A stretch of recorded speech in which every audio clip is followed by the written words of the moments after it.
সুপ্রিয় দর্শক, এসএটিভির রাতের আয়োজন লেট এডিশনে আপনাদের সবাইকে স্বাগতম। সঙ্গে আছি আমি জাহিদুর রহমান খান। দর্শক, আজ আমাদের আলোচনার বিষয় শিক্ষা নিয়ে দোলাচল, প্রশ্নের উত্তর দেবে কে। আর এই আলোচনার জন্য আমার সঙ্গে দুজন বিশিষ্ট শিক্ষাবিদ আজ স্টুডিওতে উপস্থিত আছেন। আমার ডান দিকে আছেন বিশিষ্ট শিক্ষাবিদ, ঢাকা শিক্ষা বোর্ডের সাবেক চেয়ারম্যান ও রাজনৈতিক বিশ্লেষক প্রফেসর ডক্টর শাহেদ ওবায়েদ, এবং আছেন নোয়াখালী বিজ্ঞান ও প্রযুক্তি বিশ্ববিদ্যালয়ের সাবেক উপাচার্য, ঢাকা বিশ্ববিদ্যালয়ের শিক্ষক অধ্যাপক ডক্টর এম ওয়াহিদুজ্জামান, এবং আমার সঙ্গে ভার্চুয়ালি যুক্ত আছেন সাবেক শিক্ষা সচিব এনআই খান। আমরা আজ আলোচনা করব স্যার যেটি নিয়ে শিক্ষা নিয়ে দোলাচল প্রশ্ন। আমি আসলে সরাসরি প্রশ্নে চলে যেতে চাই বিশ্ববিদ্যালয়ে ভর্তি পরীক্ষা নিয়ে। আমরা দেখলাম যে গতবার যে শিক্ষাবর্ষে যে অটো পাস দেওয়া হলো, তার পরিপ্রেক্ষিতে যে ভর্তি পরীক্ষা আপনারা নিয়েছেন বিশ্ববিদ্যালয়, ঢাকা বিশ্ববিদ্যালয়, সেখানে পাশের হার কিন্তু উল্লেখ করার মতো নয়। আমি যদি ইউনিটের কথা বলি, ঢাকা বিশ্ববিদ্যালয়ের চারুকলা ইনস্টিটিউট যেটি, সেখানে মাত্র 2.56% শিক্ষার্থী পাশ করেছে। এই হাল কেন? আসলে ধন্যবাদ আপনাকে। চারুকলা একটা হলো ইউনিভার্সিটি এজ এ হোল, আর একটা হলো চারুকলা। চারুকলা তো বুঝিনি যে চারুকলায় তো তারা যায় যাদের ওই ধরনের ক্রিয়েটিভিটি আছে এবং তারা ওটা পড়তে চায়। সুতরাং চারুকলা দিয়ে পাশের হার নির্ধারণ করা বোধহয় ঠিক হবে না। আরেকটি হলো বিশ্ববিদ্যালয়ে ভর্তির যে পাশের হার, তা দিয়ে শিক্ষার মানও নির্ণয় করা যায় না। আমি তো এই ভর্তির প্রক্রিয়া বলেন আর ছাত্রদের পরিচালনাও করেছি এবং দীর্ঘদিনই বিশ্ববিদ্যালয় শিক্ষক হিসেবে জড়িত রয়েছে। আমরা আগেও বলেছি যে এটা হলো অনেক সময় আমরাও এই কোশ্চেন করার ক্ষেত্রে অনেক সময় দেখা যায় যে নানা কোশ্চেন আপনি পরীক্ষা নিচ্ছেন কাদের, যারা এসএসসি এইচএসসি পাশ করেছে। এখন দেখা যায় যে আমরা যারা কোশ্চেন করি তারা সেই কারিকুলামকে সেটা থেকে হয়তো আমাদের কাছে অ্যাভেলেবেল থাকেও না বইটই। আমরা অনেকেই কোশ্চেন করি নিজের জায়গা থেকে, এবং ইউনিভার্সিটি আমি শিক্ষক সেই জায়গা থেকে কোশ্চেনটা করি। এবং অনেকটা এটা বিসিএস পরীক্ষার যে কম্পিটিটিভ পরীক্ষা, যে কথাটা বারবার বলা হয় যে এলিমিনেশন করা, কমানো। এতজন আবেদন করেছে, যারা আবেদন করেছে ওই বিশ্ববিদ্যালয়ে ওই সাবজেক্টে ভর্তি হওয়ার জন্য প্রত্যেকে যোগ্য, নিঃসন্দেহে যোগ্য, কিন্তু তাহলে আপনার বাদ দিতে হবে। আপনি কোন প্রক্রিয়া বাদ দিবেন? যেমন আমি যখন নোয়াখালীতে ছিলাম, আমার ডাইরেকশনটা ছিল যে কোশ্চেনটা হবে নট ভেরি ইজি, নট একেবারে খুব ভেরি হার্ড, কঠিন, একটা মাঝামাঝি লেভেল হবে। কারণ এই তরুণ শিক্ষার্থীরা পরীক্ষা দেয়, আগে হয়েছে। আপনার মনে আছে যে ঢাকা বিশ্ববিদ্যালয়ে একবার খ ইউনিটে ইংলিশে বলা হয়েছিল যে 2 জন পাশ করেছে। আসলে কি 2 জন পাশ করছে? না, আপনার কন্ডিশন দেওয়া হয়েছে যে ইংলিশে চান্স পেতে হলে তার ওই ভর্তি পরীক্ষায় 25-এর মধ্যে 22 বা 23 পেতে হবে ইংলিশে। তাহলে কি সেটা A+ চেয়েও কিন্তু বেশি। এখন সেই কোশ্চেনটা আপনি এমনভাবে করলেন যে সেখানে দেখা গেল 2 জন পাশ করেছে।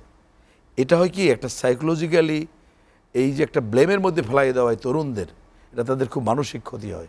সুতরাং আমার মনে হয় যে এই দিয়ে কিন্তু আপনারা কোনো একটা কনক্লুশনে আসতে পারবেন না যে অটোপাস হয়েছে এই জন্য মান কম, কিংবা করোনায় আমাদের মান কম হয়েছে, বা এই ভর্তি পরীক্ষা এটা কোনো স্ট্যান্ডার্ডই না। আপনি যখন একটা টেস্ট নেন একটা মূল্যায়ন করার জন্য, সেই টেস্ট একটা স্ট্যান্ডার্ডাইজ একটা কোশ্চেন হতে হবে। তার এই কোশ্চেনটার স্ট্যান্ডার্ডটা কী? এই জন্য ভর্তি পরীক্ষা দিয়ে কোনো একটা ইউনিট পাশ করেছে, আবার কোথাও বেশি বেশি পাশ করেছে। আপনি ঢাকা ইউনিভার্সিটি দেখেন ইউনিটগুলোতে একই রকম না। সুতরাং এই দিয়ে কোনো কনক্লুশনে আমার মনে হয় আসা যায়। আমাদের ভর্তি প্রক্রিয়ার কি পরিবর্তন করা প্রয়োজন কিনা, মানে এটি কি ত্রুটিপূর্ণ? এখন ভর্তি পরীক্ষা দেখেন, একসময় ভর্তি পরীক্ষা বা পরীক্ষা ব্যবস্থায় এই নৈবেত্তিক কোশ্চেন করা হয়েছিল। নৈবেত্তিক হলে সুবিধা হলো এই যে সেখানে জাজমেন্টটা একই রকম হবে। কারণ এতগুলো খাতা আমি দেখবো একরকম, আপনি যদি সাবজেক্টিভ হয়, অবজেক্টিভ হলে তো তা হবে না। কিন্তু সেটা দিয়ে তার যে প্রস্তুতি, যারা কোশ্চেন করবে, যেভাবে প্রত্যেকটা স্ট্রিম জ্ঞানের প্রত্যেকটা ক্ষেত্রকে অ্যাড্রেস করে কোশ্চেন করা হয়, সেটা কিন্তু আমরা করতে পারি না, কারণ সেরকম এক্সপার্ট লোকও থাকে না। প্রথম যখন করা হলো, মিছিল বের হলো, সে সময় আমাদের প্রাক্তন রাষ্ট্রপতি বদরুল চৌধুরী ছিলেন শিক্ষামন্ত্রী, পরে একটা কোশ্চেন ব্যাংক করা হলো, পদ্ধতিটাই হলো। এবং সে সময় একটা লেখা লিখছিলাম যে এটা পদ্ধতির দোষ নয়, দোষটা হলো কীভাবে আমরা পদ্ধতিটাকে ব্যবহার করছি। এখন এখন কিন্তু শুধু অবজেক্টিভ হচ্ছে না, অবজেক্টিভ হচ্ছে, তারপর আবার রিটার্ন পরীক্ষা হচ্ছে, বাংলা ইংলিশ এগুলো রিটার্ন হচ্ছে। এটা একটা এতটা হিউজ স্টুডেন্ট, তারপরে 20টা ক্লাস্টার হচ্ছে, জাতীয় ইউনিভার্সিটি এসএসসি এইচএসসি রেজাল্টের ভিত্তিতে করছে এবং আমি বলবো ভালো করছে যে এই কলেজগুলোতে ভর্তি পরীক্ষায় নানা ধরনের যে একটা বিশৃঙ্খলা অবস্থা সৃষ্টি হয়েছিল, তারা কিন্তু ওখানে একটা বিশাল শৃঙ্খলা ফিরিয়ে আনছে। উনি একটা প্রতিষ্ঠানের অধ্যক্ষ ছিলেন, জানেন যে ভর্তির সময় কীভাবে নানামুখী এই রিকোয়েস্ট, আমি চাপ শব্দটা ব্যবহার করলাম না, এবং যখনই একটা সিস্টেমে আসলো কেউ কিছু করার নাই, ইভেন ভাইস চ্যান্সেলরও ভর্তি করার সুযোগ নেই, কারণ আপনার সফটওয়্যার করছে। আমরা দেখছি আবার এখানে ক্লাস্টার, আমি দেখলাম পত্রিকায় ক্লাস্টার করা হলো, একটা পরীক্ষা দিল। এখন প্রত্যেকটা বিশ্ববিদ্যালয়ে আবার চয়েস দেওয়ার ক্ষেত্রে শিক্ষার্থীদের অনেক টাকা দিতে হচ্ছে। তাহলে একদিক দিয়ে হয়তো একটা পরীক্ষা দিয়ে ভোগান্তি কমছে বটে, তাহলে আপনি চয়েসের জায়গাটা আগে আপনি একই রেখেছেন। আপনি দেখেন ব্রিটেনে ভর্তি পরীক্ষা হয় না, রেজাল্টের ভিত্তিতে হয়। সেখানে কিন্তু আপনার এই যে সাবজেক্টগুলোর রেজাল্ট, আপনার চয়েস, আপনার লোকেশন, এইসব মিলিয়ে একটা প্লেসমেন্ট তাকে দিয়ে দেওয়া হয়। আপনার আমেরিকাতে একটা পরীক্ষা দিয়ে সবাই ভর্তি করা হয়। আপনি এখানে জাতীয় ইউনিভার্সিটিতে 2টা পাবলিক এক্সাম, তার ভিত্তিতে করা হচ্ছে। আমরা ক্লাস্টার করলাম, আবার কিন্তু আমরা যখন চয়েস দেওয়ার, তাতে এই যে হাজার হাজার টাকা, সত্যিকার অর্থেই আমাদের অনেক শিক্ষার্থী রয়েছে খুব দরিদ্র পরিবার থেকে আসে, তারা এই ফর্মটা কিনতে পারে না, তারা ভর্তি হতে পারে না টাকা দিয়ে। তো আমার মনে হয় যে কিছু সংস্কার এনেছে, আমাদের ইগো ত্যাগ করে, আমরা ইগোতে ভুগি। আমি মনে করি ঢাকা ইউনিভার্সিটির শিক্ষক, ওর বাবা ঢাকা ইউনিভার্সিটি, শুধু স্বার্থ না, ইগো ত্যাগ করে ফেয়ারলি করলে সব সিস্টেমই, আপনি কোনো ব্যবস্থা 100% আপনার হবে না, সারা পৃথিবীর কোথাও হবে না। সেইভাবে আমার মনে একটা সরল ব্যবস্থায় আসা উচিত। অধ্যাপক ডক্টর ওয়াহিদুজ্জামান, আপনার কাছে আবার আসবো। আমি একটু প্রফেসর ডক্টর শাহেদ ওবায়দ আপনার কাছে যেতে চাই। যেটি ডক্টর ওয়াহিদুজ্জামান বলছিলেন যে আমরা অনেকটা সংস্কার করেছি, আসলে প্রচলিত ভর্তি পরীক্ষা সেটি শিক্ষা। ধন্যবাদ আপনাকে আর এসএটিভি দর্শকদেরকে অনেক শুভেচ্ছা। আমি অনেক বছর পরে আবার একটা টকশোতে আসলাম, প্রায় 2 বছর আমি কোনো টকশোতে যাইনি, তো আমার ব্যক্তিগত কারণেই। আপনার যে ইনিশিয়াল যে প্রশ্নটা, আমি কিন্তু শিক্ষা ডিপার্টমেন্টে আমি আমার জীবনে 40-45 বছর কাটিয়েছি।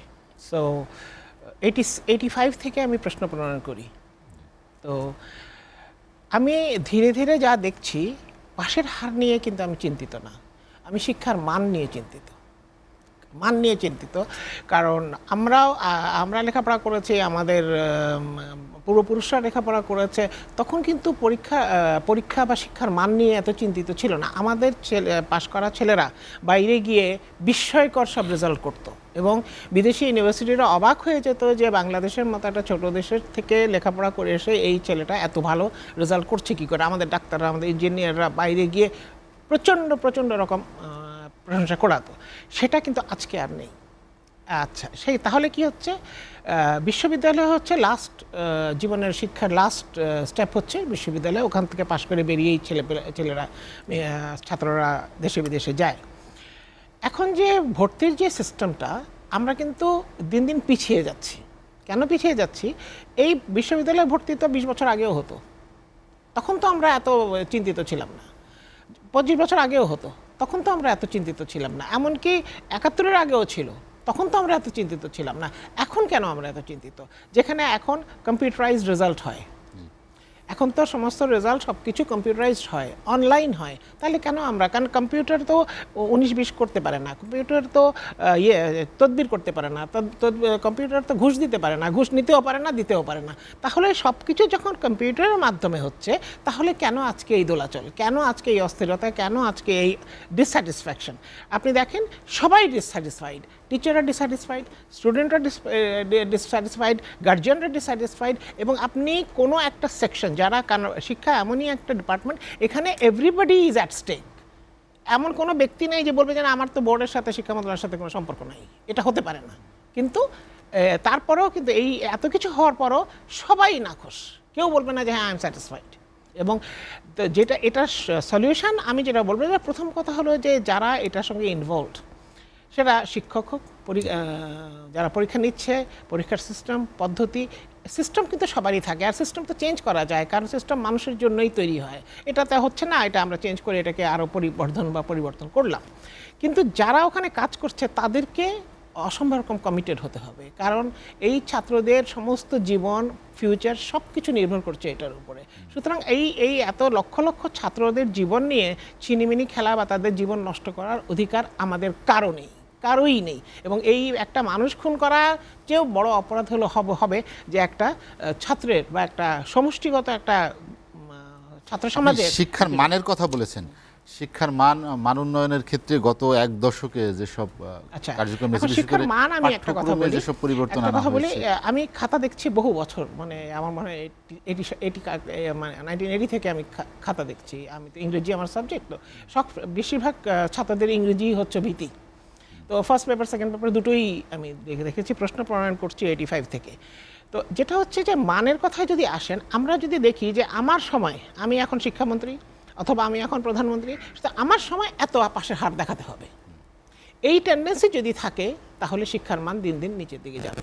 আর যদি না, স্ট্রিক্ট পরীক্ষা হয়, ঠিক আছে, পাশের হার যাই হোক না কেন, কিন্তু যারা পাশ করে বের হবে তারা এক একটা ডায়মন্ড, এক একটা সম্পদ হয়ে বের হবে। সেইভাবে যদি শিক্ষা হয় তাহলে শিক্ষার মান বাড়বে। আর যদি না, আমার সময় আমি শিক্ষার হার এত বেশি দেখাবো, তাহলে কিন্তু সেটা হবে না। সাম্প্রতিককালে খুব দুঃখের সাথে আমরা লক্ষ্য করেছি যে আমরা কত পাশের হার দেখাতে পারলাম, কত % পাশের হার হলো, এবং গ্রেড, গোল্ডেন জিপিএর ছড়াছড়ি একসময় ছিল, কিন্তু যে বোর্ডে যে গোল্ডেন জিপিএ পদ্ধতি, গ্রেড পদ্ধতি যখন থেকে এসছে, একটা ছেলে যদি A+ সবগুলোতে পেতো, তাকেই আমরা দেখতে যেতাম যে ছেলেটাকে দেখে আসি, ভাই এত সবগুলো সাবজেক্টে, সবগুলো পেপারে A+ পেলো কেমন করে। এখন গোল্ডেন জিপিএ কোনো ব্যাপারই না, ডজনে হয় এক একটা পরিবার থেকে। তো এখন তাহলে বোঝা যাচ্ছে যে পরীক্ষার প্রশ্নপত্র সেরকম, এবং প্রশ্নপত্র ফাঁস, তারপরে আবার মার্কিং করা, খাতা দেখা, সবখানেই একটা। শিক্ষা নিয়ে কি কোনো রাজনৈতিক কোনো উদ্দেশ্য আছে কিনা? আমরা তো সবকিছুতেই রাজনীতি খুঁজি, রাজনীতি খুঁজি। তবে শিক্ষা নিয়ে অবশ্যই রাজনীতি আছে, কারণ কি, এটা আমাদের সবার জানা যে যতগুলো মন্ত্রণালয় আছে তার মধ্যে সবচেয়ে বড় মন্ত্রণালয় হচ্ছে শিক্ষা মন্ত্রণালয়, বিকজ শিক্ষা মন্ত্রণালয়ের অনেকগুলি শাখা প্রশাখা আছে। আচ্ছা, আর তারপরে হচ্ছে শিক্ষা ডিপার্টমেন্ট হচ্ছে এমনই একটা ডিপার্টমেন্ট, এখানের যিনি মন্ত্রী বা সচিব হন, ওনাকে কিন্তু লেটেস্ট একদম সবচেয়ে নিম্ন অবস্থায়ও কিন্তু একটা লেকচারের সাথে কথা বলতে হয়, একটা শিক্ষিত লোকের সাথে কথা বলতে হয়। এখানে ইটস নট দ্যাট যে কোনো আচ্ছা মাঠে ঘাটে গিয়ে আমি রাজনীতি করলাম। এখানে রাজনীতিটা হচ্ছে শিক্ষিত সমাজের সাথে, শিক্ষিত সমাজের জন্য, এবং এখানে ছাত্ররা, গার্জিয়ানরা, এরা সবাই এখানে ইনভলভ। তো সুতরাং এইখানে, এবং তারপর শুধু তাই নয়, আপনি দেখেন যখন বাজেট হয় সবচেয়ে বেশি অ্যালোকেশন কিন্তু শিক্ষা ডিপার্টমেন্টে থাকে, এবং সবচেয়ে বেশি দুর্নীতি হলো শিক্ষা ডিপার্টমেন্ট। যদি আমরা চিহ্নিত করি যে কোন ডিপার্টমেন্টে দুর্নীতি বেশি, তাহলে শিক্ষা ডিপার্টমেন্ট হলো 1 নম্বর। কিন্তু এই শিক্ষা ডিপার্টমেন্টের বাজেট অ্যালোকেশন বেশি, টাকা বেশি, ইনকাম বেশি, সব কিছু বেশি, কিন্তু দুর্নীতি সবচেয়ে বেশি। তার মানে কি আমরা আমাদের সম্পদের সদ্ব্যবহার করতে পারছি না? যে আমরা সম্পদের সদ্ব্যবহার করছি যে আমাদের নিজের পকেটে ভরছি, সুতরাং সেইভাবে এটা সদ্ব্যবহার হচ্ছে। এখন আমি যদি আমার পকেটে ভরতে পারি, তাহলে আমার কাছে এটা সদ্ব্যবহার মনে হবে, আপনার কাছে সেটা সদ্ব্যবহার মনে হবে না, আপনার কাছে সেটা দুর্নীতি মনে হবে। কিন্তু দুঃখের বিষয় হলো এটা, এবং এই দুর্নীতিটাই কিন্তু আস্তে আস্তে শিক্ষার যে শিকলগুলো আছে, একটা গ্রেড থেকে একটা থেকে একটা, এই বন্ধনটাকে ঢিলা করে দিচ্ছে। এখনকার, আমি ওনাকে সম্মানপূর্বক আমি বলছি যে এখনকার ভাইস চ্যান্সেলরকে দেখে না ভাইস চ্যান্সেলর মনে হয় না। আগে যখন আর একজন ভাইস চ্যান্সেলর মানে কথা বলতেই আমরা ভাবতাম যে ভাইস চ্যান্সেলর উচ্চারণ করছি, এখন যাদেরকে দেখি তাদেরকে ভাইস চ্যান্সেলর মনে হয় না, আনফর্চুনেটলি। বাট এটা কিন্তু হওয়া উচিত না। উনি কোথায়? উনি শিক্ষা শেষ যে মাত্রা, ইউনিভার্সিটির হেড। জি, ডক্টর শাহেদ, উনি কিন্তু ওইখানে বসে আছেন। আমরা একটা বিরতি নেব, বিরতির পর আবার আসবো। দর্শক, লেট এডিশনে নিচ্ছে একটা বিরতি, ফিরবো শীঘ্রই, সঙ্গেই থাকুন।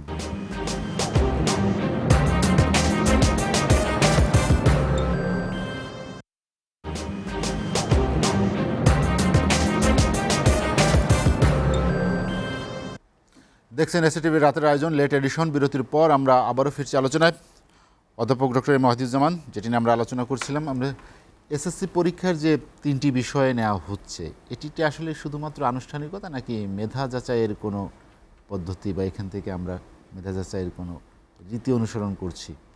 আচ্ছা, ধন্যবাদ আপনাকে। দেখেন, ওই স্কুল লেভেলেও 3টা হচ্ছে। তো আমার একটি মেয়ে স্কুলে পড়ে, উদয়ন স্কুলে। যেহেতু আমি নানাভাবেই আমরা অবজার্ভ করি বা একজন শিক্ষা নিয়ে আমি কাজ করি, সেভাবেও দেখি ওখানেও কিন্তু 3টা হচ্ছে, কিন্তু অন্য অন্য বিষয়েও অ্যাসাইনমেন্ট না হচ্ছে। আসলে আমরা যেটা বলবো, এই সময়টাকে, এটা যেহেতু একটা প্যান্ডামিক সিচুয়েশন, এটাকে আপনি স্বাভাবিক দৃষ্টিভঙ্গি থেকে ভাবলে হবে না, এটাকে আমাদের ওভারকাম করতে হবে। আরেকটা হলো যে আপনি যে এখানে যেন আমাদের ইনস্টিটিউটেও আমরা পরীক্ষা নিচ্ছি, বা ঢাকা ইউনিভার্সিটিও কিন্তু অর্ধেক সময় পরীক্ষা নিচ্ছে, 3 ঘন্টা পরীক্ষা, 1.5 ঘন্টা, 4 ঘন্টা পরীক্ষা, 2 ঘন্টা একেবারে একাডেমিক কাউন্সিলে, বাট টোটাল কোর্সের উপরে আমরা নিচ্ছি। এটা যদি বলেন যে আপনি স্বাভাবিক সময়ের মূল্যায়নকে আমরা চিন্তা করি, তাহলে তো এটা হবে না। আর আপনি যদি বলেন যে না, লাগলে সময়ের, আপনাকে তো এগিয়ে যেতে হবে, থামাও যাচ্ছে না, কারণ এই যে একটা নেবে, পিছনে আরেকটা ব্যাচ আছে। তো সব মিলিয়ে আমার মনে হয় যে নিশ্চয়ই আপনি যদি সেটা না করেন, যে আমরা যেমন এসএসসির আমরা রেজাল্ট দিলাম, সেখানে আগের এসএসসি এবং জুনিয়র সার্টিফিকেট এক্সাম তার ভিত্তিতে আমরা দিয়েছি, এখানে তো সেটা করা যাচ্ছে না, তাই না? সুতরাং এখানে একটা পরীক্ষা নিতে হচ্ছে, বেসিক 3টা সাবজেক্টে পরীক্ষা নেওয়া হচ্ছে, অন্যগুলোতে অ্যাসাইনমেন্ট সেগুলো নেওয়া হচ্ছে, তার মধ্য দিয়ে একটা মূল্যায়ন হওয়া, এবং তার মধ্যেও মূল্যায়ন করা যাবে। আর তো এই মূল্যায়নের আপনি পার্থক্যটা করতে পারবেন না। এটা আমি বলবো যে বিদ্যমান পরিস্থিতির মধ্যে যারা সর্বোত্তম ক্যারি করা যায় সেটাই করা হয়েছে, এবং তাও তো মনে করেন ঝুঁকি নিয়েই তো করা হয়েছে, করোনা টরোনা নানা কিছু। যদিও আমাদের সুক্রিয়া যে কমছে, শীত এখনও আমাদের অনেক শীতে বাড়ছে, আমাদের বাড়ে না, আমরা আশা করি হয়তো বাড়বে না, সেরকম ধরেই কিন্তু আমরা এগোচ্ছি। যেমন এই স্কুলে, ওদের স্কুলে দেখা গেলো যে একবার একটা ছেলে, একটা বাচ্চা, সে জ্বর নিয়ে আসছে, পরে কিন্তু বন্ধ ছিল পরে ক্লাস পরবর্তী 1-2 সপ্তাহ। তো সেটাই আমার মনে হয় যে এই পরিস্থিতির মধ্যে, বর্তমান এই পরিস্থিতির মধ্যে যেটা সর্বোচ্চ করা যায় সেটা করা হয়েছে। অজিজুজ্জামান, আপনার কাছে আবার আসবো। আমাদের সঙ্গে ভার্চুয়ালি যুক্ত আছেন সাবেক সচিব এনআই খান, শুনতে পাচ্ছেন আপনি? জি, ধন্যবাদ, আমি শুনতে পাই। জি, যেটি নিয়ে আমরা আলোচনা করছিলাম, অধ্যাপক ডক্টর মাহিদুজ্জামান বলছিলেন যে বিদ্যমান পরিস্থিতিতে আসলে যে বিষয়ে সিদ্ধান্ত নেওয়া হচ্ছে পরীক্ষার বিষয়, সেটি অনেকটা যথার্থই, তার ভাষায় যেটি আর কি। আমি আপনার কাছে জানতে চাই যে করোনাকালীন সময়ে একটি বিশেষ পরিস্থিতি আমরা আসলে অতিক্রম করছি, এটা সত্য, সারা বিশ্ব তো এগিয়ে যাচ্ছে, তাদের সাথে আমাদেরও পাল্লা দিয়ে এগিয়ে নেওয়ার ক্ষেত্রে আমাদের সিদ্ধান্ত কতটা যৌক্তিক, আপনি কি মনে করেন? দেখুন, পরীক্ষা গুরুত্বপূর্ণ বিষয় না, বিষয় হচ্ছে লেখাপড়াটা কেমন হচ্ছে। যদি আমার কাছে যেটা মনে হয়েছে যে আমাদের, আমি প্রথম থেকেই বলছি, আপনি নিশ্চয়ই জানেন, আমাদের অনলাইনের পরে জোর দেওয়া দরকার ছিল, নেট অ্যাভেলেবিলিটির পরে জোর দেওয়া করা দরকার ছিল, এবং ট্রেইনড আপ করার ব্যাপারে কিছু, ট্রেন তো ফিজিক্যালি না, ভার্চুয়ালি ট্রেন করা কিংবা টিউটোরিয়ালের মাধ্যমে ট্রেন করা, এটা দরকার ছিল। আমি এই গত সপ্তাহে ফ্রান্স থেকে আসলাম, এবং আমি লন্ডনে আছি এখন, এদের সাথে কথা বলছি, কিন্তু যারা কাজ করে, আমি আমাদের বাংলাদেশে একজন কাউন্সিলর আছে যে এডুকেশন দেখে ফ্রান্সে, প্যারিসে, তার সাথে কথা বললাম, এবং এখানে ফুল লেখাপড়া হয়েছে, কিন্তু ওয়ান ওয়ে অর অ্যানাদার, কিছুটা অনলাইন হয়েছে, কিছুটা ফিজিক্যালি হয়েছে। কিন্তু আমাদের এখানে সবাই বলে না, এটা করা যাবে না, বা এটা হয়নি, এই কোথা থেকে বলে আমি জানি না, বাট বেশিরভাগ ক্ষেত্রে সেটা হয়েছে ভালো দেশগুলোতে। আমাদের সেদিকে নজর দেওয়া দরকার ছিল। আমি মনে করি সেখানে ডেফিনেটলি আমাদের ম্যানেজারিয়াল ক্যাপাবিলিটিতে ঘাটতি আছে। আর এই যে টেস্ট পরীক্ষা বা ভর্তি পরীক্ষা, এগুলো গুরুত্বপূর্ণ না, মেন পরীক্ষা তো অনেক বড়, অনেক লম্বা নাম্বারে হয়, তো এটাতে স্বাভাবিকভাবে খারাপ হবে। কারণ হচ্ছে, তো সারা বছরই তো 2 বছর যাবত ক্লাস হয়নি, তো রেজাল্টটা হবে কি? আপনি ধান বুনলেন না, কিন্তু আপনি ধান কাটার জন্য কাস্তে হাতুড়ি নিয়ে হাজির হলেন, মাঠে বস্তা নিয়ে হাজির হলেন, তাহলে তো হলো না। এনআই খান, শুনতে পাচ্ছেন আপনি? জি জি, আমি শুনতে পাই।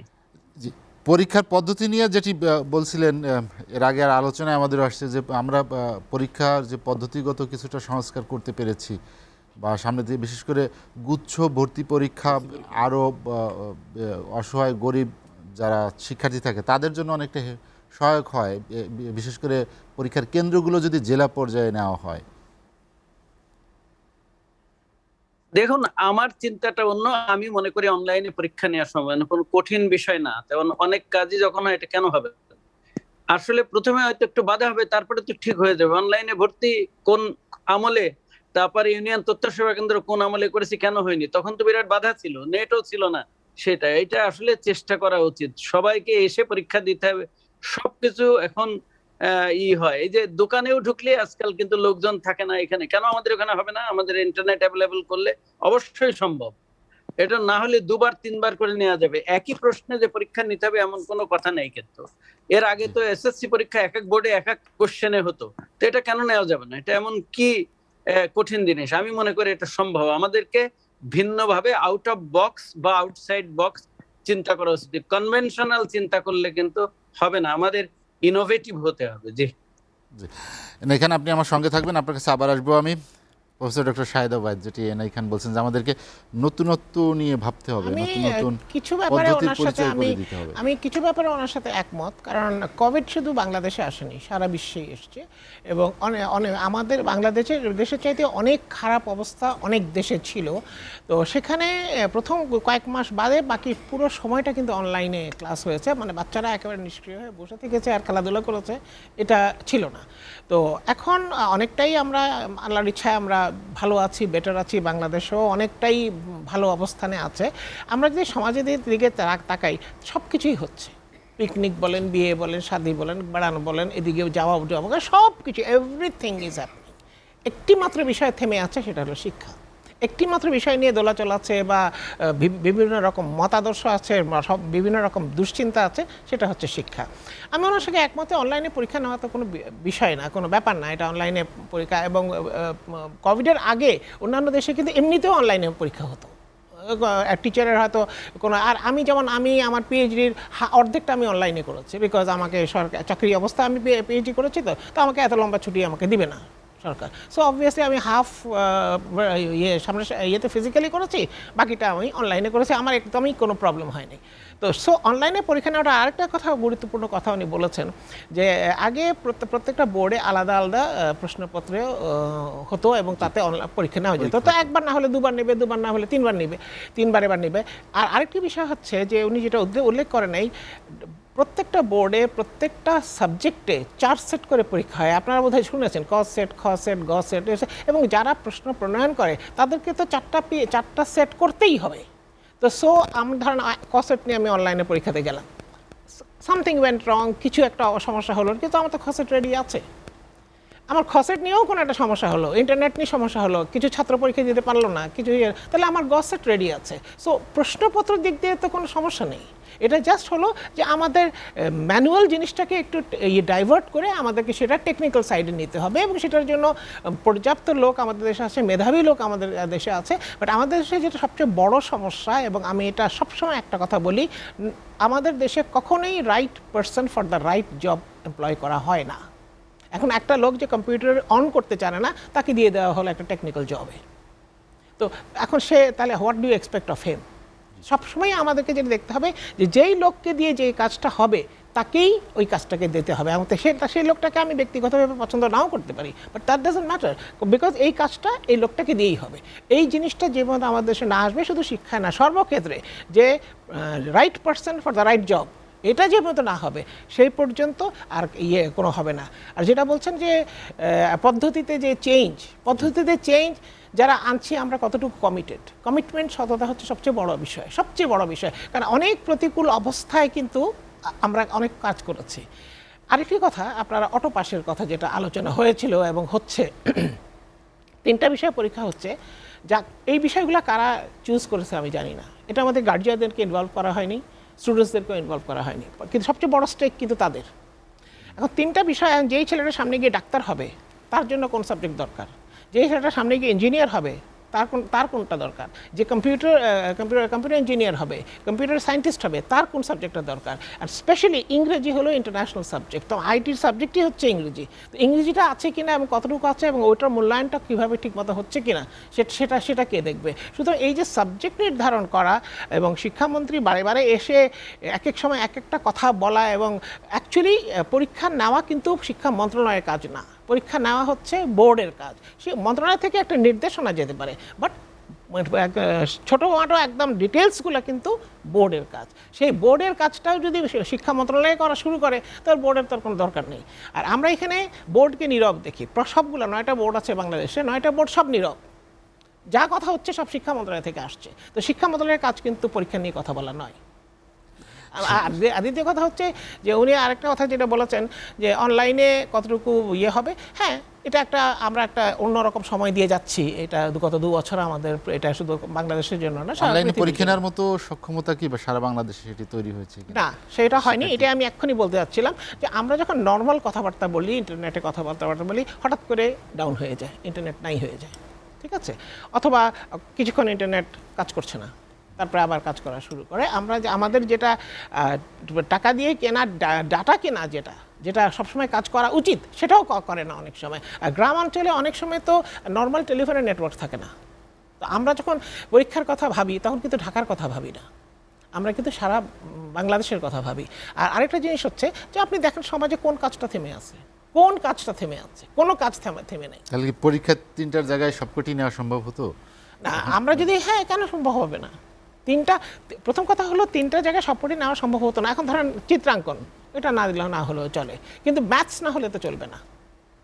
এখন ধরেন সোশিওলজি, আচ্ছা ঠিক আছে, আপাতত সোশিওলজি হলো না, কিন্তু তার ফিজিক্স কেমিস্ট্রিতে হতে হবে, তার ইংরেজিতে থাকতে হবে, ঠিক আছে। তো সুতরাং আমি মনে করি যে 3টা সাবজেক্টের বেশি সাবজেক্ট থাকতে পারতো, 5টা সাবজেক্ট অন্তত থাকা উচিত ছিল।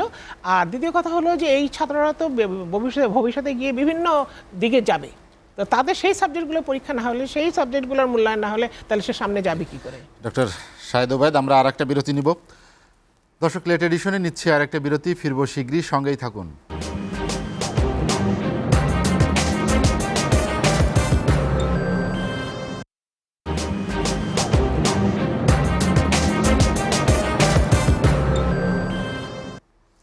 দেখছেন এসএটিভির রাতের আয়োজন লেট এডিশন। বিরতির পর আমরা আবারও ফিরছি আলোচনায়। অধ্যাপক ডক্টর মহিদুজ্জামান, আমরা যেটি নিয়ে আলোচনা করছিলাম, শিক্ষার মান নিয়ে কথা হচ্ছিল যে আসলে এই সময়টাতে এমনিতেই আমাদের করোনাকালীন সময়ে শিক্ষা সবচেয়ে বেশি ক্ষতিগ্রস্ত খাত হচ্ছে শিক্ষা। আমরা স্কুল কলেজ খুলতেই পারিনি, তার মধ্য দিয়ে আসলে শিক্ষা কার্যক্রম বাংলাদেশের জন্য কতটা চ্যালেঞ্জের, আমরা এই সময়ে যে পদক্ষেপগুলো নিয়েছি সেগুলো সময়োচিত ছিল কিনা? একটা তো ধন্যবাদ। একটা তো ঠিকই যে শিক্ষা অপূরণীয় ক্ষতি হয়েছে, এই জন্য অপূরণীয়। অন্য জিনিস আপনি উৎপাদন বাড়িয়ে দিলেন, ইন্ডাস্ট্রির ক্ষেত্রে আরেকটা নতুন ইন্ডাস্ট্রি করলেন, বা উৎপাদনের প্রকৃতিও ভিন্ন হবে। কিন্তু শিক্ষা একটা জিনিস যেটা লস্ট হয়েছে, যে টোটালি যদি একটা ক্যাপিটাল ধরেন, সেটা তো আপনাকে ওই মাইনাস ধরে তারপর আপনাকে আগাতে হবে। এবং এখানে গ্রামগঞ্জে ড্রপ আউট হয়েছে, মেয়েদের বিয়ে হয়েছে, আমি দেখি তো যে আর্লি ম্যারেজ বলেন, ইয়ে বলেন, খুবই হয়েছে। তো সেটা একটা অপূরণীয়। এখন কথা হলো যে সামনে এগিয়ে কিভাবে যাবেন। এগিয়ে যাওয়ার ক্ষেত্রে আমরা যা বলতে চাই একজন শিক্ষাবিদ হিসাবে, সেটা হলো যে আপনাকে এগিয়ে যাওয়ার ক্ষেত্রে দুটো জিনিসকে মাথায় রাখতে হবে। একটা হলো আমাদের যে ঘাটতিগুলো ছিল, সেটা তো আমরা কোভিডের কারণে দেখতে পাচ্ছি, বা যে ত্রুটিগুলো ছিল, যে আগেও তো মানটা তো আগে যেখানে খারাপ ছিল, এই দুটো জিনিস কি আপনাকে নতুন একটা স্মার্ট একটা পরিকল্পনা নিয়ে, অর্থাৎ ঝুল সব ফালিয়ে দিয়ে, আমাদের অনেক ঝুল আছে, যেমন আমাদের হিউজ কারিকুলাম আমরা দিয়ে রাখি, কন্টেন্ট একেবারে অন টু 11-12 ক্লাস পর্যন্ত। আমরা দেখা যায় এই যে আছে না, সপ্তাহে 7 দিন কাজ করি, কোনো ভালো কাজ হয় না, বরং কম সময় দিলে সেই জায়গাটায় ভালোভাবে কাজ করা। তারপর মানে মেধাবী শিক্ষক, দক্ষ শিক্ষক, উনি যে বলছে যে শিক্ষার মান তো আপনি এরকম রাখতে পারবেন না। একসময় আমাদের বা আমাদের আগের যুগে শিক্ষা একটা পেশা হিসেবে মানুষ আসতো। এখন শিক্ষা কথা আসে যারা ইউনিভার্সিটি চাকরি বা এই ধরনের মানে বলে যে হোয়াইট কালার, এরকম কিছু বাদ দেন, বাদ দিলে কারা আসছে একটা জবের জন্য। একটা জব হিসেবে যখন আপনি শিক্ষাকে নিচ্ছেন, তা সেখানে যে যারা মেধাবী কম্পিটিশনে আগে, তারা তো শিক্ষায় আসছে এবং শিক্ষা সেক্টরটাকে সেভাবেই কিন্তু অবহেলিত, আমি সব জায়গায় আমি বলবো। সুতরাং সেই স্ট্যাটাসটা বাড়াতে হবে যাতে মেধাবীরা আসে। আপনি বলবেন যে না, আপনি শিক্ষক, আপনি একটা মহান পেশায় আছেন, আপনি না খাই থাকলেই বা কি, আপনি রোজা রেখে থাকবেন, আপনাকে ছাত্র সালাম দেবে, আমি সচিব হয়ে গিয়ে আপনাকে সালাম দিচ্ছি, এইসব বাণীতে তো চলবে না। যাতে একটা মেধাবী ছেলে একজন আত্মমর্যাদাশীল মানুষ শিক্ষক হতে পারে, সেই পরিবেশ নিশ্চিত করতে হবে। ফলে শিক্ষকদের মর্যাদা, যে কথাটা আমাদের এই যে বর্তমান সরকার আছেন ক্ষমতায়, মাননীয় প্রধানমন্ত্রী দেশরত্ন শেখ হাসিনা তার যে দিন বদলের সনদ তিনি দিয়েছিলেন, আমি বলবো যথার্থভাবেই তিনি সেটা দিয়েছিলেন। সাম্প্রতিককালে স্বাধীন বাংলাদেশে একটা পরিকল্পিত কর্মসূচি ছিল সেটা। প্রফেসর ডক্টর শাহেদ যেটি বললেন যে আসলে আমি আসছি সেটাই, সেখানে কিন্তু বলা হয়েছিল যে শিক্ষকদের জন্য আলাদা কমিশন করে শিক্ষক নিয়োগের এবং তাদের উচ্চতর মর্যাদা দেওয়া হবে। হ্যাঁ, প্রাইমারিটির কিছু লেভেলে চেষ্টা করা হয়েছে। নিয়োগ প্রক্রিয়া যদি স্বচ্ছ না হয় সেখানে হস্তক্ষেপ করা হয়। দেখেন আপনি, সেজন্য কিন্তু কিছু কিছু কাজ হচ্ছে না তা না।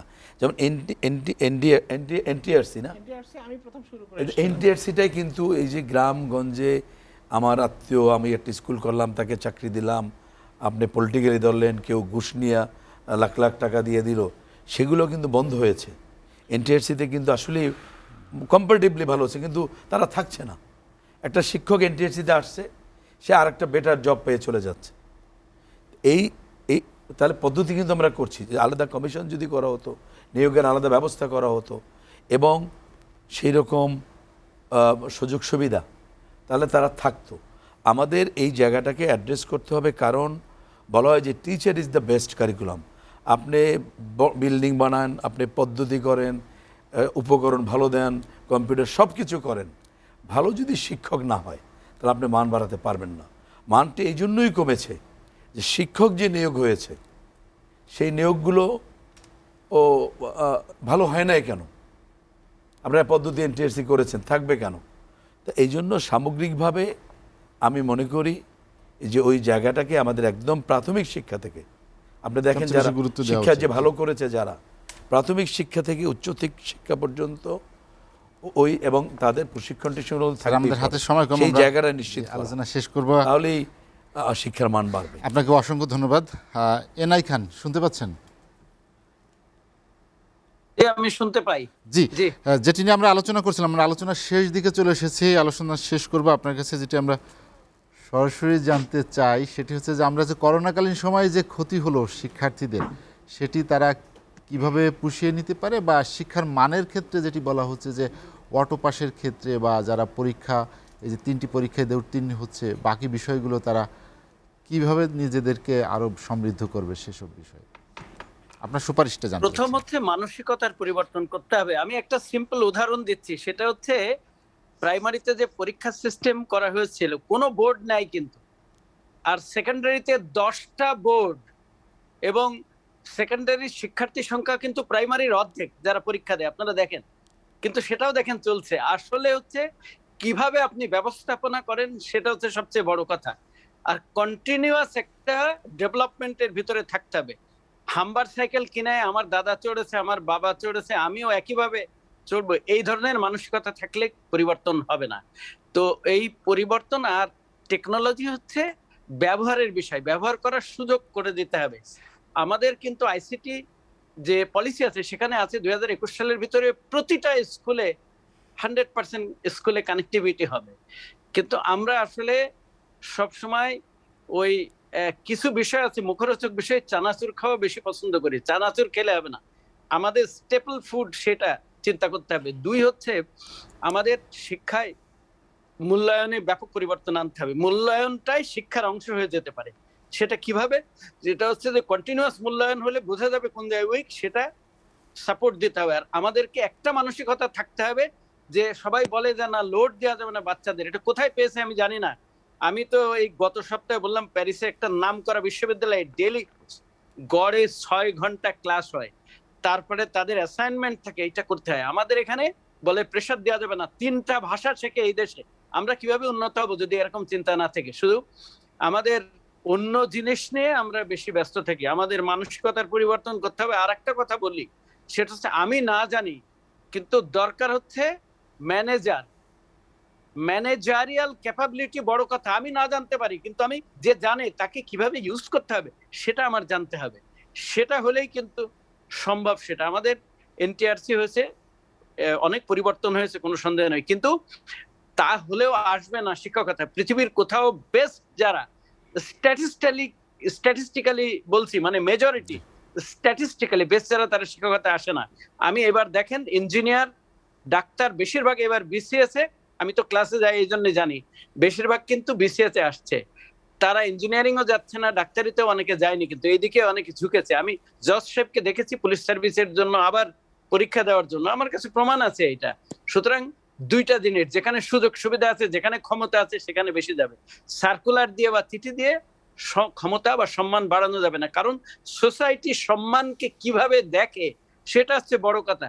সোসাইটি যদি টাকা বেশি হলে সম্মানকে দেখে, তাহলে 2 নম্বরই করে টাকা বানালেও সেটাকে পছন্দ করে। সোসাইটি যদি দেখে যে পিছনে লাঠি দিয়ে বাড়ি দিতে পারে, তাহলে সেটাই ক্ষমতা, সেটাই ভালো, সেটাই হচ্ছে সম্মানের, তাহলে কিন্তু সোসাইটি সেই দিকে যাবে। আমাদের প্রশাসন ব্যবস্থা, অর্থাৎ আমাদের গভর্নেন্সকে স্বচ্ছ, জবাবদিহি করতে হবে, আরো সুন্দর স্মুথ করতে হবে। আমাদের অল্প সময়ে, আমাদের সহজে সেবা দিতে হবে, অল্প খরচে সেবা দিতে হবে। আমাদের সবসময় চিন্তা করতে হবে যে আমার সেবার মান কিভাবে উন্নত হবে, কিভাবে অন্যকে টাইট দেয়া, কিভাবে মানে আমি জোরদার করে চালাবো, এরকম চিন্তা করলে হবে না। শিক্ষা আসলে জোরের কোনো বিষয় না, শিক্ষা হচ্ছে একটা ওপেন বিষয়, কিন্তু সেই ওপেন বিষয়ের ভিতরে কন্ট্রোল থাকতে হবে। আমাদের কিন্তু অনেক শিক্ষার্থীদের পরে আমাদের টোটালি কোনো কন্ট্রোল নেই, তারা মাছের মতো, তার মানে মাছের ডিম পাড়ে ছেড়ে দেয়, তারপরে আপনি ন্যাচারালি বড় হয়। This should not be the way of education. এখানে আমাদের হাতে সময় কম, জি আমরা আলোচনা শেষ করব। এখানে আপনাকে অসংখ্য ধন্যবাদ আমার সঙ্গে আলোচনায় যোগ দেওয়ার জন্য, অধ্যাপক ডক্টর শাহেদ ওবায়দ। যেটি নিয়ে আমরা আলোচনা করছিলাম যে আপনি বলছিলেন একটা কথা বলতে চাই, অটো পাসের বা স্বল্প পরীক্ষা নিয়ে প্রভাবটা কি? 72 তে একবার অটো পাস দেওয়া হয়েছিল, তো তখন কোনো উপায় ছিল না, কারণ যুদ্ধোত্তর বাংলাদেশ, তখন পরীক্ষা নেওয়ার উপায় ছিল না, ওটা তখন নেসেসারি ছিল। কিন্তু 72 অটো পাস যাদের ছিল তাদেরকে সারা জীবন তার খেসারত দিতে হয়েছে, দেশে বিদেশে সবখানে। আমি অটো পাসের একদম বিরুদ্ধে। যে কোনো উপায় পরীক্ষা নিতেই হবে এবং মূল্যায়ন ঠিক সঠিকভাবে হতে হবে। আমি যে কথাটা আসছি, যে পরীক্ষার মান বাড়বে শিক্ষক দিয়ে, যেটা উনি বললেন যে শিক্ষার মান বাড়াবে কারা? শিক্ষকরা। আপনি আমাকে জোর করে ক্লাসে ঢোকাতে পারেন, কিন্তু আমাকে দিয়ে তো পড়াতে পারবেন না। আমি ক্লাসে গেলাম, গল্প করলাম, চলে আসলাম, আপনি কি করবেন? কিছু করার আছে? শিক্ষককে এখন তাহলে কি শিক্ষক কি না খেয়ে পড়াবে, উপাস থেকে পড়াবে? তার ছেলেমেয়েরা পড়বে না? অন্য ছেলেমেয়েদেরকে সে পড়াবে, তার ছেলেমেয়েদেরকে কে পড়াবে? সুতরাং শিক্ষক নিয়োগের জন্য কি হয়েছে? এনটিআরসি হয়েছে, ঠিক আছে, একটা পরীক্ষা হয়, পরীক্ষার মাধ্যমে শিক্ষক নিয়োগ হয়। সরকারি কলেজে তো বিসিএস পরীক্ষা পাস করে আসতে হয়, এবং ওখানে থার্ড ক্লাস কেউ অ্যাপ্লাই করতে পারে না, যারা থার্ড ডিভিশন পেয়েছে তারা অ্যাপ্লাই করতে পারে না। সো ওখানে একটা ছাঁটাই, একটা বাছাই হয় যারা সরকারি কলেজে যায়। কিন্তু আমাদের তো একটা সিস্টেম না, সরকারি যা অরিজিনাল সরকারি কলেজ আছে ওগুলো আছে, এমপিওভুক্ত কলেজ আছে, আবার আমরা চেষ্টা করতেছি এমপিওভুক্ত করতে, সেটা আছে, প্রসেসে প্রক্রিয়াধীন আছে, সেটা আছে। তো ওগুলোর মধ্যে শিক্ষক নিয়োগ তো বন্ধ হয় নাই। আর দলীয় বিবেচনায় শিক্ষক নিয়োগ একটা গুরুতর অপরাধ, গুরুতর অপরাধকে সেই শিক্ষক যদি মেধাবী শিক্ষক হয়, সে যেই দলেরই হোক না কেন, তাকে নিয়োগ দেওয়াটা অবশ্যই উচিত। এবং আমরা দেখে আসছি দুঃখের সাথে যে প্রত্যেকটি সরকারের আমলে দলীয় বিবেচনায় শিক্ষক নিয়োগ হচ্ছে একেবারে প্রাইমারি লেভেলে, যেখানে সরেও শেখানো হবে। এটা হচ্ছে আমাদের মেধাবীদের অগ্রাধিকার দিতে হবে, সে যে দলেরই না, যে দলেরই হোক। আরেকটি কথা হচ্ছে যে উনি যখন নুরুল ইসলাম সাহেব কতগুলি খুব ভালো কথা বলেছেন, খুবই ভালো কথা, কিন্তু সবগুলো করতে হবে। এখন কিছু আর ভাষণ স্লোগানের সময় নাই, এখন একদম কোরআমিনের সময়। এই ভাষণ স্লোগান, অমুকে ইলেকশন ম্যানিফেস্টোতে এটা বলছে, ওটা বলছে, সেটা বলছে, ওইসবের আর কোনো সময় নেই, ওয়াদা প্রমিসের কোনো সময় নেই। এখন শিক্ষা ব্যবস্থা যেখানে এসছে, শিক্ষা ব্যবস্থার জন্য কোরআমিন দরকার। প্রফেসর ডক্টর শাহেদ ওবায়দ, আমরা শেষ করব, আমাদের হাতে সময় কম। আপনাকে অসংখ্য ধন্যবাদ। অধ্যাপক ডক্টর মহিদুজ্জামান, আমাদের মূলত কি আছে সরকারের? শুনেন, মূলত আমরা তো শুরু করেছি, এই গতিটা বাড়াতে হবে এবং প্রত্যেকটা কাজ, ওই যে উনি ঠিকই বলেছেন যে হতে হবে না বলে আমরা করি, এবং সেই করায় সরকারের দপ্তরগুলো, শিক্ষা মন্ত্রণালয় অনেকগুলো, যে একটা ইন্টিগ্রেটেড ওয়েতে করতে হবে। এখন মনে করেন মাধ্যমিক শিক্ষা, উচ্চশিক্ষা এক সিদ্ধান্ত নিল, প্রাথমিক শিক্ষার এক সিদ্ধান্ত নিল, শিক্ষা নীতি রইল এক জায়গায়, আমি করলাম আর এক জায়গায়, সেটা দিয়ে বোধহয় আরেকটা ওই দোলাচাল চেয়ে নিচ্ছি। এই যেটা আমি বললাম যে করতে হবে, করছি। আমাদের দেশে অনলাইনের সিস্টেমটা, ব্যবস্থাটা, এটা শুরু করেছিলাম আমি। প্রথমে 2004-এ প্রথম অনলাইনে রেজাল্ট দেওয়া হয়েছে, 2004-এ আমি বোর্ডের চেয়ারম্যান ছিলাম, এবং তখন থেকেই ভর্তি পরীক্ষা টরীক্ষা বাকি সব কিছু অনলাইনে চলে আসলো, বাট রেজাল্ট দেওয়াটা 2004-এ শুরু হয়েছে। এটা একটা বিশাল একটা কর্মযজ্ঞ ছিল, এবং আমি এটা কোনো মন্ত্রীর পারমিশন নিইনি, কারো পারমিশন নিইনি। আমি দেখলাম যে 93 থেকে কম্পিউটারের মাধ্যমে কম্পিউটারাইজড রেজাল্ট দেওয়া হচ্ছে। তো আমি যদি কম্পিউটারাইজড রেজাল্ট দিতে পারি, তো আমি অনলাইনে রেজাল্ট কেন দিতে পারবো না? এবং ওই প্রথম আমি একা আমার নিজের সিদ্ধান্তে, আমার যে বোর্ডের কর্মকর্তারা আছে তাদের সহযোগিতায় আমি এটাকে অনলাইনে রেজাল্ট দিলাম, এবং সারা বাংলাদেশে অনলাইনে রেজাল্ট সেই শুরু হলো। সেটাই আমি বলছি যে আমি তো রেস করি না যে ভাই আমার কি চেয়ার থাকবে না চলে যাবে, আমার গদি থাকবে কি চলে যাবে না। আই ডিড ইট বিকজ তখন সময়ের প্রয়োজন, ছাত্রদের প্রয়োজন, গার্জিয়ানদের প্রয়োজন, দেশের প্রয়োজন। সাধুবাদ। আদিজ্জামান, আমি সে কথা বলছিলাম যে এইভাবে বেজ ধরে, কারণ আসলে কিন্তু আমার মনে হয় যে এই সমন্বয়টা হচ্ছে না। কারণ আপনি কাদের দিয়ে, যেটা এনায়ত খান সাহেব বলছে ঠিকই, যে যারা পলিসিতে পরিচালনায় আছে তারা করবে না, তারা জানবে কাকে দিয়ে করাতে হবে, তারা ফিলসফিক্যালি এটা দেবে। সুতরাং মূল হলো শিক্ষা যারা বিশেষজ্ঞ তাদের নিয়ে, এবং তার সাথে যারা স্টেক হোল্ডার তাদের নিয়ে প্রত্যেকটা একটা ইন্টিগ্রেটেড রয়েছে গোটা শিক্ষা ব্যবস্থার উপরে অবিলম্বে করা উচিত। যেমন দেখেন আপনি এই যে বিশ্ববিদ্যালয়গুলো, আমরা কিন্তু অনলাইনে পরীক্ষাও হয়েছে, কিন্তু সব বিশ্ববিদ্যালয় কিন্তু হয়নি। কেন হয়নি? এর কোনো উত্তর নাই। এটা এই পরিচালনা, যদি আমি বলি যে ইউনিভার্সিটি গ্রান্ট কমিশন যদি সত্যিকার অর্থেই তাদের দায়িত্ব থেকে এই নেতৃত্ব নিত, তাহলে সেটি করা যেত। শিক্ষা মন্ত্রণালয় বলেন, আপনি ইন্টিগ্রেটেড, একটা কথা দিয়ে আমি শেষ করি, একদিকে আপনি একটা কারিকুলাম আপনি বললেন যে গভর্নমেন্ট, মাননীয় প্রধানমন্ত্রী অনুমোদন দেওয়া, সরকার অনুমোদন করেছে। আবার আমরা এখন দেখছি যে প্রাথমিক শিক্ষা মন্ত্রণালয় থেকে তারা প্রাথমিক শিক্ষা বোর্ড, যেটা কখনো ছিল না, সেই শিক্ষা বোর্ড করে অনলাইনে ওপিনিয়ন চাওয়া হচ্ছে। যে একদিকে আমরা বলছি যে সামেটিভ, মানে কি বলে, শিক্ষণমূলক মূল্যায়ন হবে, ওইভাবে প্রাতিষ্ঠানিক যে পরীক্ষা সেটা হবে না পাবলিক এক্সাম, মানে স্কুলগুলোতে, প্রাইমারিতে, ইয়েতে। আবার দেখছি যে সেইটা কিভাবে সুন্দরভাবে হবে তার জন্য আইন করছেন। তাতে বোঝা যাচ্ছে যে গোটা শিক্ষা ব্যবস্থায় একটা সমন্বয় নেই। আমি মনে করি শিক্ষানীতি এবং তার আলোকে বর্তমান সময়ের চাহিদা এবং আমাদের যে দুর্বলতাগুলো আছে সেগুলোকে মাথায় নিয়ে, কোভিডকে মাথায় নিয়ে আমরা কিভাবে পরবর্তীতে আমাদের সামগ্রিক শিক্ষা ব্যবস্থাকে এগিয়ে নিতে পারি সেজন্য পরিকল্পনা নিয়ে কাজ চিন্তা ভাবনা করা উচিত। যে অধ্যাপক ডক্টর এম ওয়াহিদুজ্জামান, আপনাকে অসংখ্য ধন্যবাদ। প্রফেসর ডক্টর শাহেদ ওবায়েদ এবং এনায়ত খান, তাদেরকে অসংখ্য ধন্যবাদ। দর্শক জানিয়ে রাখি, লেট এডিশন পুনঃপ্রচার হয় সকাল 8টায়। আজ এ পর্যন্তই। ভালো থাকুন, সুস্থ থাকুন, এসিটিভির সঙ্গেই থাকুন।